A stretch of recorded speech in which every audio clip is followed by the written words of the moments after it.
สบายดีทุกคนมื้อนี้ก็แม่นแรงวันศุกร์เนาะ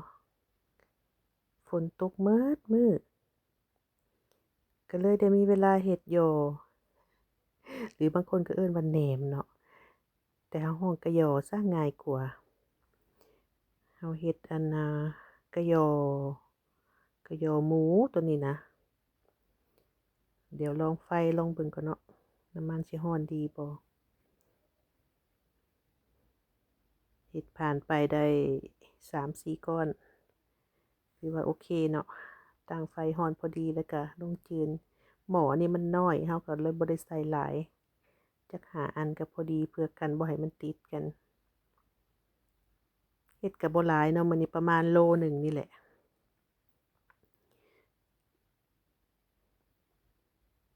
ใส่หม้อตัวนี้ก็สบายอยู่มันน้อยแต่ก่อนเฮาก็ใส่หม้อใหญ่ตัวนี้เนาะแต่ว่ามันใส่น้ำมันประมาณ3ลิตร5ลิตรตัวนี้ใส่บ่ฮอดลิตรนะก็ลิตรหนึ่งประมาณนี้ก็พอสิได้อยู่ลิตรหนึ่งพอท่วมหั้นนะก็ถือว่าบ่เปลืองน้ำมันหลายเนาะถ้าใส่หม้อใหญ่นี่เปลืองน้ำมันหลายถ้าว่าเฮาจืนหลายๆนี่โอเคอยู่อันนี้เฮาเฮ็ดในแบบน้อยๆหั้นนะมันก็บัดแรกเฮาก็เซาใส่มันก็เปลืองปรับระดับไฟก่อนบัดนี้นะรู้สึกว่ามันแห้งโพดแล้วมันจะฟุ้งเฮาจืนน่ะนะบ่ให้มันสุกหลายเนาะพอดีส่ำหนึ่งหั้นนะให้มันขาวๆแข็งๆหน่อยหนึ่งแล้วเฮาก็เอาขึ้นถ้าเฮาอยากเฮ็ดอีกถ้าเฮาสิกินหั้นนะตัวนี้มันเฮาเฮ็ดเมี่ยนก่อนเนาะถ้าว่าจะกินเฮาก็มาจืนรอบสองมันค่อยกรอบหั้นนะถ้าว่าเฮาเฮ็ดเลยบัดเดียวแล้วมันจะมันสุกอยู่แต่ว่าบัดเวลามันเย็นแล้วมันก็อ่อนไวหั้นนะมันบ่คือแบบจืน2เทื่อ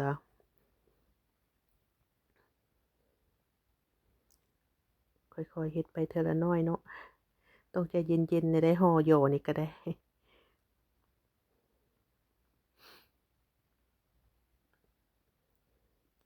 ขอโทษเนาะที่ว่าต้องได้เฮ็ดอัดเสียงเอาเพราะว่าเสียงน้ำมันมันดังแรงกว่าเสียงเฮาเว้าหั้นนะเฮาต้องได้เว้าดังๆกว่านี้เนาะรอบหน้าสิใส่เสียงดังกว่านี้เป็นคนบ่มักเว้าดังหั้นนะก็เลยว่าเว้าค่อยๆเวลาบรรยายบัดนี้มาฟังเบิ่งแล้วโอ้ยได้ยินแต่เสียงน้ำมันบ่ได้ต้องได้ปรับปรุงใหม่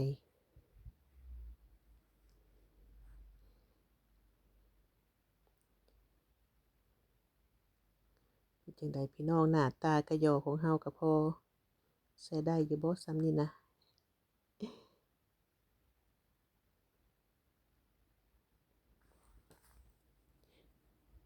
คันว่ามีคนอยากสั่งเฮาก็เฮ็ดให้เด้อตัวนี้นะแต่ว่ามื้อนี้บ่แม่นบ่มีคนสั่งเนาะเฮาเฮ็ดกินซื่อๆโดนแล้วเดะบ่ได้เฮ็ดยอก็เลยว่าเฮ็ดซะความจริงหั้นแม่นซื้อซีนมาซื้อซีนมาแล้วว่าสิเฮ็ดลูกซีนหมูแต่ว่ามันบ่มีน้ำก้อนเนาะเฮาบ่ได้เฮ็ดน้ำก้อนเมี่ยนคันนั้นไปซื้อนำเขาเจ้าซื้ออยู่ห้านหั้นนะเขาเจ้าก็เฮ็ดเป็นถุงละโล2โลแบบก้อนน้อยๆหั้น2กิโลเนาะมันหลายโพดสำหรับเฮานะถ้าจะซื้อมาไว้ก็เลยว่าบ่เฮ็ดดีกว่ามันนั่นบ่อยากซื้อมาแช่ตู้เย็นเมี่ยนหั้นนะบัดนี้สิจัดการกับซีนจั่งใดดีเพราะว่าเฮาบดเรียบร้อยแล้วก็เลยว่าซื้อเครื่องซื้อผักมาเติมแล้วก็ห่อกะหยอซะว่าซั่นเดะก็เลยเสร็จเรียบร้อยกลายเป็นเมนูกะหยอ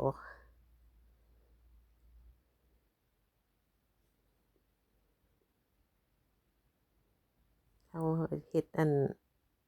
คันซ้ำมันอยู่ห้านเขาเจ้าขายเขาเจ้าจะเฮ็ดใหญ่กว่านี้เนาะแต่ว่าเฮาเฮ็ดพอดีตัด3หั้นนะบ่อยากเฮ็ดใหญ่หลายเฮ็ดใหญ่หลายก็ใช้เวลาจืนหึง ตัวนี้ก็เฮ็ดน้อยส่ำกลางก็บ่เสียเวลาหลายเนาะ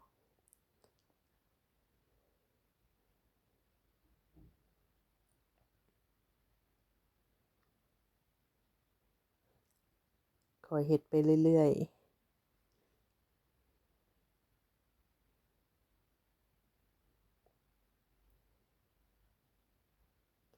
แต่ก่อนหั้นก็เฮ็ด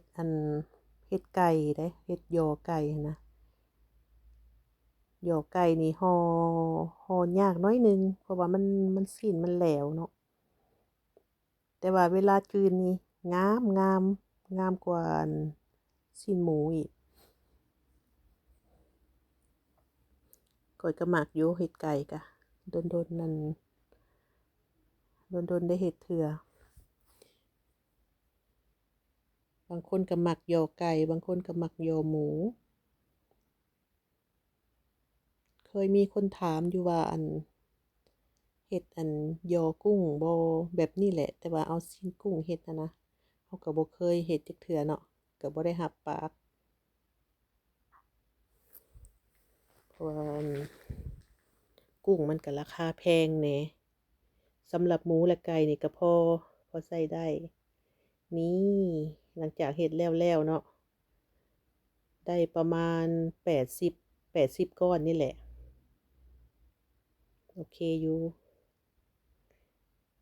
หน้าตาใช้ได้อยู่เนาะพี่น้องเนาะ บัดนี้เราก็มาจืนรอบสองจืนรอบสองให้สามีเพราะว่าเพิ่นสิกินข้าวแรงสำหรับข่อยเนี่ยข่อยกินแล้วเนาะเพิ่นมาช้าก็เลยว่าจืนให้เพิ่นซิม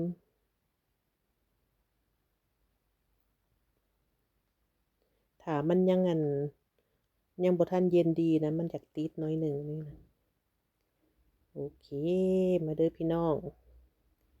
ซุมพันหยอกันเนาะมีสลัดมีน้ำแจ่วคือสิแซ่บมากินหลายๆคนโอเคมาฮอดนี้เฮาก็สิขอลาคลิปเพียงเท่านี้เด้อขอบใจทุกคนที่เข้ามาเบิ่งมาชมเนาะมีอันใดแนะนำตื่มก็แนะนำกันมาเด้อสำหรับคลิปนี้ขอกล่าวคำว่าสบายดี